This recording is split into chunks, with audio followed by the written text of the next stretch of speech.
The African elephant is the largest land mammal on Earth. Once widespread on the continent, their numbers have fallen from several million in the early 20th century to around 470,000 today. While conflict and loss of habitat have both had an impact on elephant numbers, the illegal ivory trade is the most urgent threat facing the survival of this species. Around 30,000 elephants are poached every year, their tusks supplying the ivory trade worth some $3 billion annually. Demand overwhelmingly comes from East Asia, with raw tusks selling for more than $1,000 per kilogram. China alone accounts for around 70% of demand. A ban introduced in 1989 by the UN Convention on International Trade in Endangered Species has helped some elephant populations to recover. As part of the fight against illegal ivory trafficking, in April 2016, Kenya destroyed more than 100 tons of stockpiled ivory, worth around $110 million in the largest burning on record.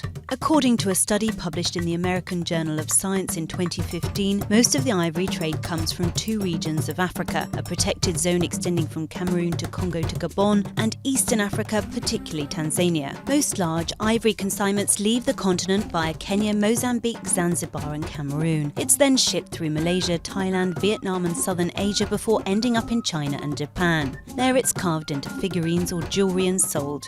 Despite increasingly high-tech efforts to track poachers and shipments, no widespread meaningful reductions been achieved, partly due to corruption, a lack of effective deterrence, funding and often ineffectual efforts by governments to enforce poaching bans.